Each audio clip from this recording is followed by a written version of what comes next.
제가 2002년 39살에 장로의 신학대학원에 들어갔는데요. 신대원을 이제 준비하면서 마지막으로 직장 생활을 할 때 이런 생각을 했습니다. 아무래도 신대원에 가게 되면 소득은 거의 없을 것이고 기본 생활비에 학비에 책값까지 더하면 지금보다 돈이 훨씬 많이 들 텐데, 그렇다면 가족의 생계를 위해서 웬만큼 목돈은 마련해 놓고 가야 되겠다.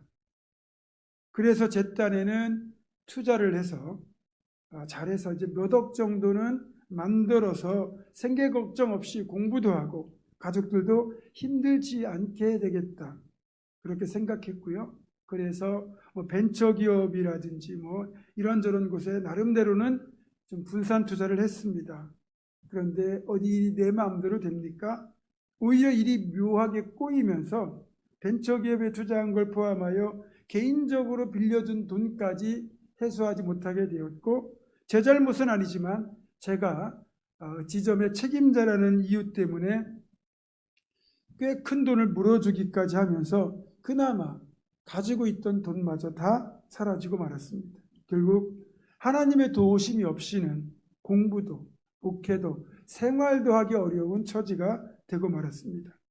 가족들에게는 정말 많이 미안하고 그랬는데요. 그때로부터 24년이겠네요. 24년이 흐른 지금 돌아보면 넉넉하지는 않았지만 구차하지 않도록 하나님이 지키시고 채워주셔서 여기까지 올 수 있었습니다.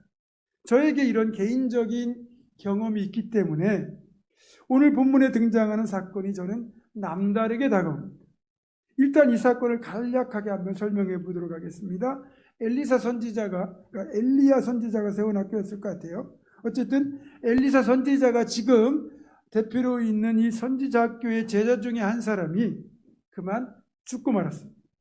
이 사망한 제자는 이미 결혼하여 두 아들이 있는, 아마도 청소년기에 해당하는 두 아들이 있는 한 집안의 가장이었습니다. 부유한 집안이 아닌 경우 가장이 생계와 소득을 위하여 일하지 않고 이렇게 선지자 학교에서 선지자 교육을 받는다.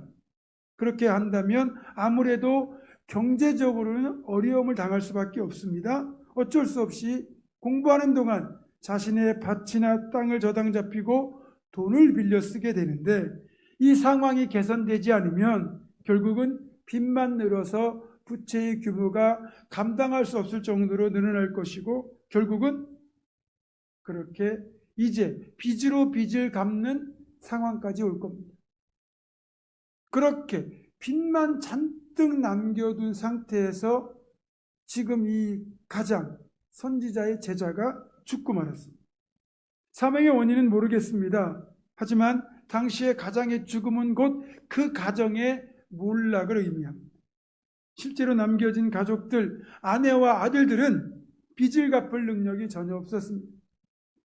지금 우리나라의 상속법 제도는 이렇게 감당하기 힘든 부채가 있을 경우 상속 포기 제도를 활용하면 부모가 진 부채를 자녀가 더 이상 떠안지 않아도 됩니다. 하지만 당시 사회에서는 이런 제도가 없었고 남겨진 빚은 고스란히 유가족의 몫으로 상속되었습니다. 어쨌든 이 사람에게 돈을 빌려준 채주의 입장에서는 빌려준 돈을 회수하기 위하여 이 집의 두 아들을 종으로 팔아 넘기겠다고 협박을 했고, 이 여인은 사정을 해서 그 기한을 간신히 조금 더 연장받았습니다.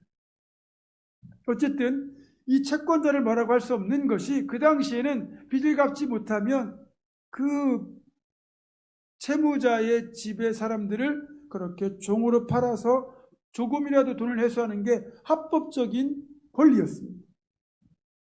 결국 앞이 캄캄해진 상황에서 이 여인은 엘리사 선지자를 찾아왔습니다.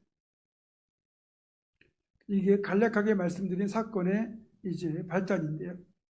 여러분, 이런 일은요, 그때뿐 아니라 지금도 우리 신앙인들에게 얼마든지 일어날 수 있다는 겁니다. 예전에 신대원을 다니던 전도사님 중에 한 분이 신대원 재학 중에 그만 하늘나라로 가고 말았습니다. 아직 신대원을 졸업하지도 못했는데 왜 그 여자 전사님인데 그 전사님을 하늘로 불러가셨는지, 그렇게 불러가실 거면 왜 신학의 길로 부르셨는지 의문이 생길 수 있습니다. 여기 본문의 선지자 제자의 경우에도 그런 의문이 들 수 있습니다. 그러나 이 질문에 대한 답은 오직 하나님만이 아실 겁니다. 또 예나 지금이나 이 선지자의 길, 목회자의 길을 간다는 것이 세상의 부귀영화와는 거리가 멀다는 건 분명합니다. 우리 찬송가 158장 서쪽 하늘 붉은 노을, 이 찬송은 신사참배를 반대하다가 결국 순교하신, 옥중에 순교하신 주기철 목사님의 기도를 가사로 해서 만들어진 곡입니다. 이 찬송가의 3절 후반부 가사를 보면 영생의 복 얻으려면 이 길만은 걸어야 해. 배고파도 올라가고 춥더라도 올라가세. 여기서 다른 부분은 다 이해가 됩니다. 그런데 배고파도 올라가고, 이 부분이 지금 우리로서는 쉽게 와닿지 않는 기도입니다. 복음을 전하고 또 박해가 심한 곳에서 우리가 선교하려면 죽을 수도 있습니다. 근데 요즘 배를 고른 사람이 어디 있습니까? 그렇지만 주기철 목사님이 활동하시던 그 당시는 이 목회자의 길을 간다는 건 정말 배고픈 길이었거든요. 그때뿐이 아닙니다. 이 찬송가의 멜로디는 그때와는 다르지만 제 모교회, 대전에 있는 가장지교회 은퇴하신 원로 목사님이 신학교에 다닐 때, 그때가 70년대입니다.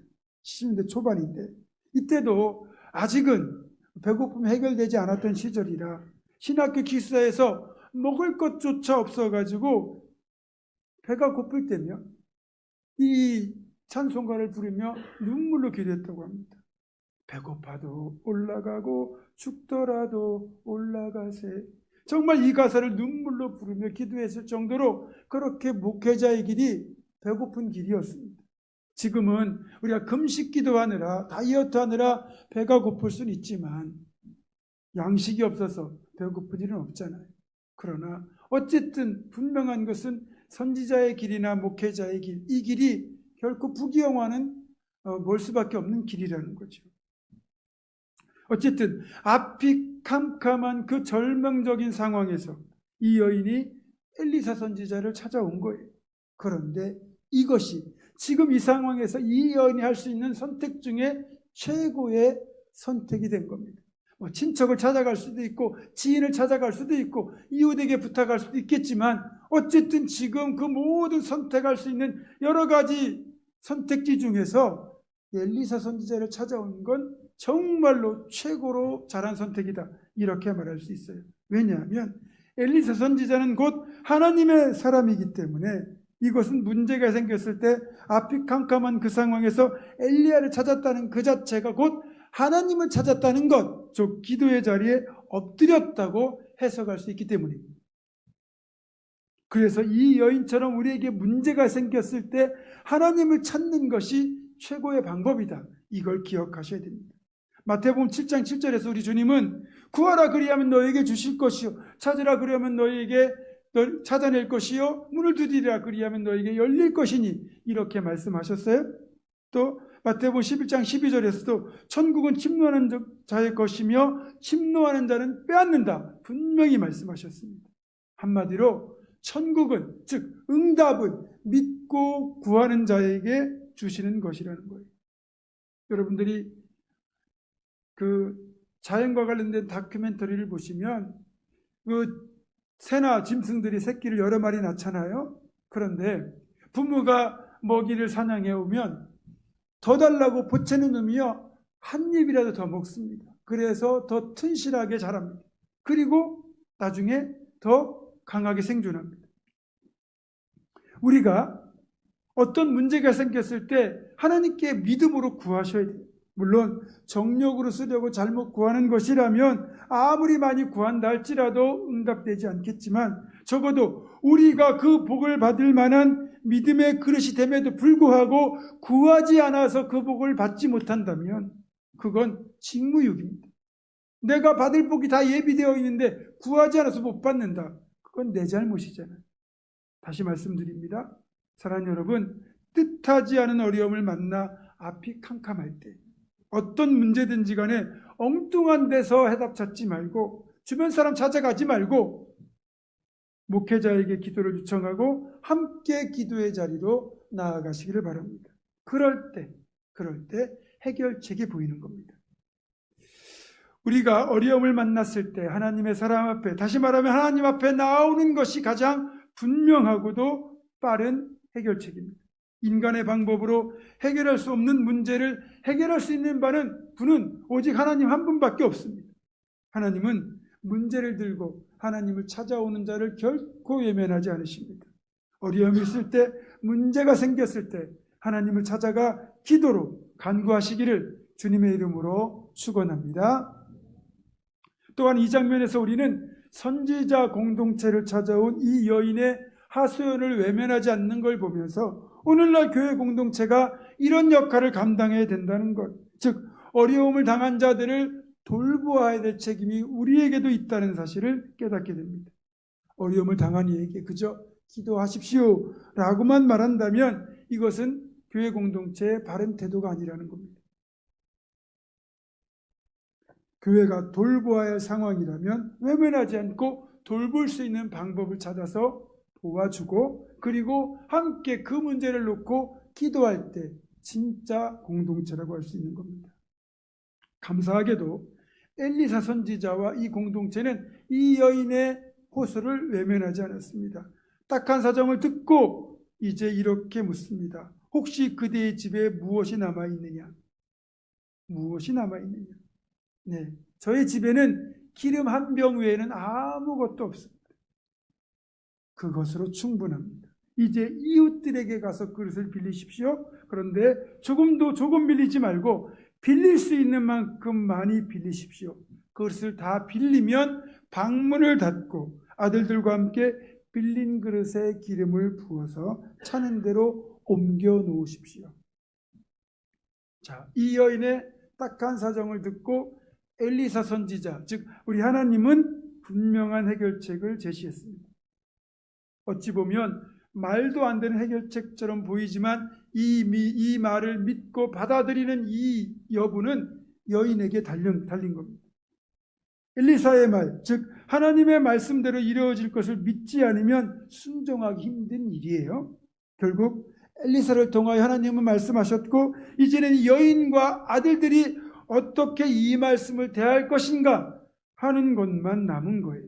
즉 말씀에 얼마만큼 신실하게 순종하는가에 따라서 자신들이 받을 응답, 축복의 크기가 결정될 것입니다.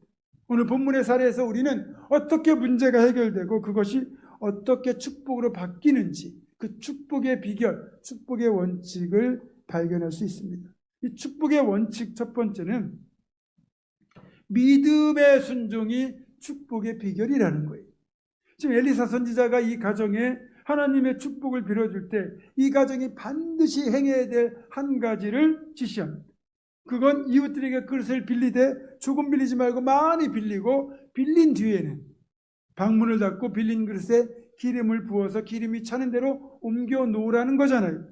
생각해 보세요. 기름 한 병만 남아 있습니다. 한 병만. 근데 최대한 그릇을 많이 빌려서 기름을 붓는다면 이론적으로 기름 한 병에 담긴 그 기름보다 더 나올 수는 없는 거 아니에요? 여러분 경험해 보셨잖아요. 여러분이 식용유를 집에서 쓰시는데 식용유를 다 쓰고 부으시면 또 나옵니까? 안 나오잖아요. 새로 구입하든지 아니면 예비로 두었던 걸 다시 열어야 되잖아요. 이 여인은요, 그래도 적어도 몇십 년은 살았던 여인 아니겠습니까? 그러면 경험상 기름 한 병에 기름을 부으면 그 이상 나오지 않는다는 걸 너무나 잘 알아요. 그게 당연한 겁니다. 그런데 그것을 많이 빌린 다음에 이 한 병으로 기름을 부어서 차는 대로 옮겨 놓으라. 여러분, 이게 가능한 일이겠습니까? 지금 엘리사 선지자는 이 여인의 믿음을 시험하고 있는 거예요. 그럼에도 불구하고 믿을 수 있느냐? 우리의 상식과 법칙을 뛰어넘는 하나님의 말씀을 믿을 수 있느냐? 믿음으로 받아들일 수 있느냐를 지금 시험하고 있는 거예요. 감사하게도 이 여인은 엘리사의 말을 하나님의 말씀으로 그대로 믿고 순종하고 있습니다. 두 번째 원칙은 행함에 순종이 필요하다는 거예요. 그릇을 빌리되 조금 빌리지 말고 많이 빌리라는 이 엘리사 선지자의 말을 듣고 엄마와 두 아들이 마을에 있는 집들을 다 돌아다니며 빈 그릇을 빌리기 시작했습니다. 솔직히 지금이야 우리 보면 뭐 주방에 그릇들이 참 많이 있잖아요. 용도에 따른 다양한 그릇들이 있겠지만 지금부터요 3000년 전입니다. 이 당시에 무슨 그릇들이 여유가 있겠습니까? 각 집마다 기껏해야 조리에 필요한 한두 가지밖에 더 있겠어요? 결국 온 동네 모든 집에 문을 두드려서 그 집에 지금 빌릴 수 있는 그릇을 어쨌든 다 빌렸다는 거 아니에요. 본문의 내용을 보면 꽤 많은 그릇을 빌린 것으로 보아서 어쨌든 열심히 빌렸고 또 평소에도 이웃에게 인심은 잃지 않았던 모양이에요. 그래서 어쨌든 많이 빌렸습니다. 우리에게도요 이런 믿음과 순종의 시험이 있습니다. 다 이 뿌린 대로 거두는 법인데 여러분 이 시험이 여러분 어떤 형태로 다가올지 몰라요. 어떤 사람에게는 물질로, 어떤 사람이 인간관계로, 어떤 사람은 명예로 각자 다르게 믿음과 순종의 시험이 있을 거예요. 그런데 주님이 말씀하시는 대로 순종하여 잘 통과하는 자만이 그런 축복을 받을 수 있는 겁니다. 세 번째 축복의 원칙은 하나님 우리에게 남아있는 작은 것을 통하여 축복을 이루신다는 겁니다. 이 집에 남아있던 유일한 한 가지는 기름 한 병입니다. 그런데 그 기름 한 병에서 그릇이 다 차기까지 끊임없이 기름이 흘러나왔습니다. 빌려온 그릇에다가 기름을 붓고 채워지면 또 다른 빈 그릇에 기름을 붓고 또 채워지면 또 다른 그릇에 붓고 그렇게 반복하기를 계속했습니다. 드디어 마지막 그릇까지 다 찼을 때 기름은 그쳤습니다. 방 안 가득 빌려온 그릇에 기름이 차는 것, 그 기적은 이 집에 남아있던 기름 한 병이면 좋겠습니다. 오병이의 기적을 보세요. 5,000명을 먹이는데 5,000명분의 음식을 주님이 준비하신 게 아닙니다. 어린아이의 도시락, 튀긴 물고기 2마리와 보리빵 5개, 그거면 좋겠습니다. 엘리야 선지자 시대 우리가 살펴본 것처럼 사르밧에서는 밀가루 조금과 그리고 기름 조금을 가지고도 그렇게 여러 식구가 3년 동안 먹을 수 있는 밀가루와 기름이 공급되었습니다. 하나님께서 우리를 쓰시는 방법도 우리에게 새로운 재능이나 은사 그 어떤 것을 주시기보다는 이미 우리에게 주신 것 중에서 남아있는 기름병 같은 기름 한 병 같은 그것들을 하나님이 찾아서 사용하실 겁니다. 우리가 아직 인식하지 못하고 있음에도 하나님은 이미 우리를 통하여 그 일을 벌써 시작하셨는지도 모릅니다. 그걸 발견할 수 있는 것이 바로 은사인거지. 우리에게 복 주시는 방법도 동일합니다. 어느 날 갑자기 일확천금이 생기는 식으로 하나님은 복 주시지 않습니다. 여러분에게 남아있는 기름 한 병이 있다면 그걸 통하여 하나님은 여러분에게 분명히 복을 주실 겁니다. 따라서 나에게는 아무것도 없다고 난 가진 게 없다고 그렇게 생각하지 마시고 여러분에게 남아있는 것 하나님이 이걸 통하여 복 주실 것이 무엇인지를 찾는 것도 우리에게 필요한 일이라는 거죠. 하나님이 행하시면 그 어떤 것으로라도 우리에게 복을 주실 겁니다. 네 번째 축복의 원칙은 믿음의 그릇만큼 부어주신다는 거예요. 마지막 빌린 그릇까지 기름이 찼을 때 더 이상 기름은 나오지 않았습니다. 그릇을 10개 빌렸다면 10개만큼 나왔을 것이고 100개를 빌렸다면 100개만큼 나왔을 겁니다. 빌린 그릇만큼 기름이 찼습니다.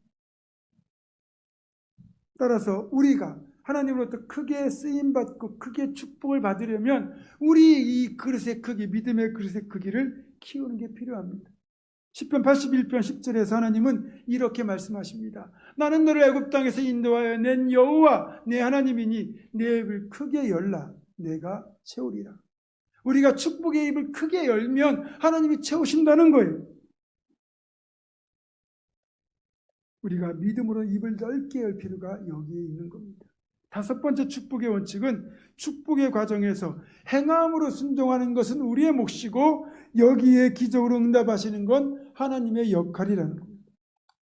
예를 들어 베드로가 갈릴리 바다에서 고기를 잡을 때 배를 저 깊은 곳으로 가서 주님 말씀대로 그물을 던지는 건 베드로의 몫입니다. 그렇지만 베드로가 믿음으로 순종하여 던진 그물에 물고기를 가득 채우시는 것은 주님이 몫이죠. 이 부분은 제가 종종 강조하는 내용이기도 한데, 이 기적에서도 분명한 건 그릇을 빌리고 기름을 붓는 건 여인과 아들들의 역할이고, 이 기름 한 병에 계속하여 기름을 공급하시는 건 하나님의 역할입니다. 이게 하나님이 이루시는 사역의 법칙이에요. 야곱이요, 외삼촌 집에서 20년 동안 지내면서 엄청난 부자가 되잖아요. 이게 하나님의 은총이긴 하지만 야곱은 야곱 나름대로 자신의 몫을 최선을 다해 감당했습니다. 열심히 일했고 성실하게 일했고, 심지어는 양들이 새끼를 뱉으면 나뭇가지를 벗긴 것을 물가에 두어서 양들이 그걸 보도록 하는 노력도 병행합니다. 하나님이 복 주신 것은 분명하지만 야곱도 자기의 몫을 최선을 다해 감당했습니다. 가끔 보면 행동을 하지 않은 채 기도만 열심히 하는 분들이 계십니다. 이건 옳지 못한 태도입니다. 예를 들어 학생들이 좋은 성적을 얻기 위하여 하나님께 지혜를 달라고 기도하는 건 좋은 일이지만, 공부하지 않으면서 지혜만 달라고 성적 좋게 해달라고 하는 건 잘못된 거죠. 사업하시는 분이, 직장을 다니시는 분이 열심히 그렇게 일도 하고 영업도 하면서 복 달라고 기도하는 건 옳은 일이지만, 아무것도 하지 않은 채 가만히 앉아가지고 기도만 하면서 복 달라고 하는 건 바람직하지 않다는 거죠. 우리가 열심히 하는 것, 그리고 여기 하나님이 복 주시는 것, 이것은 분명히 우리가 역할이 있다는 걸 기억하셔야 됩니다. 마지막으로 6번째, 축복의 원칙은, 축복을 받기 위해서는 수치까지도 무릎을 써야 된다는 것. 남에게 뭔가를 빌린다는 것 자체가 쉬운 일이 아닙니다. 저도 남들에게 어쩌다 돈을 빌린 적이 있는데 좌우간 빌려달라고 하는 것 자체는 그리 기분 좋은 일이 아닙니다. 때로는 수치를 당하기도 합니다.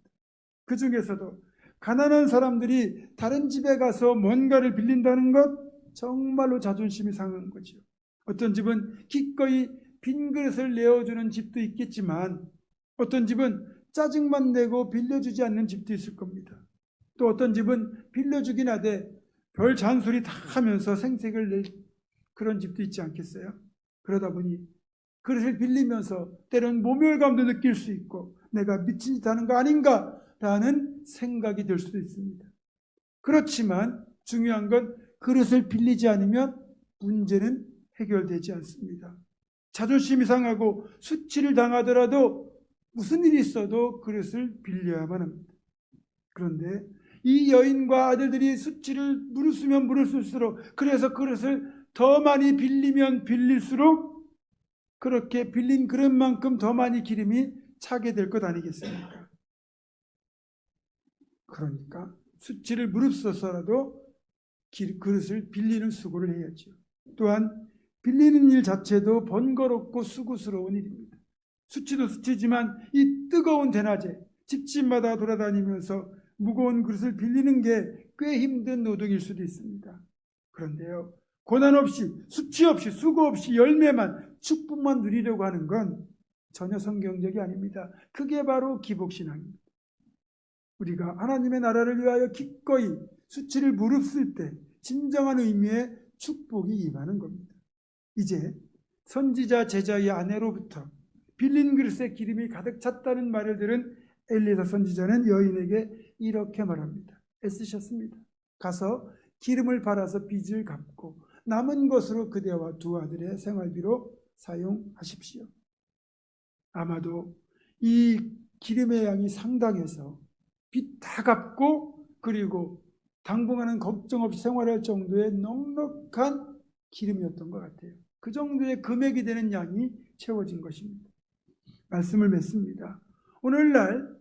오늘 이 선지자 제자의 가정은 가장의 죽음으로 인해 하마터면 완전히 가정이 몰락하고 아들들마저 종의 신분이 될 수 있었던 그런 위기의 가정, 인간이의 삶으로 추락할 뻔한 가정이었습니다. 그러나 감사하게도 이 여인이 그 위기 앞에서 하나님의 사람 엘리사 선지자를 찾아감으로써 결국 이 위기를 극복했고 가정을 복되게 지켜냈습니다. 그렇습니다. 이것이 바로 하나님의 사람들이 살아가는 방법입니다.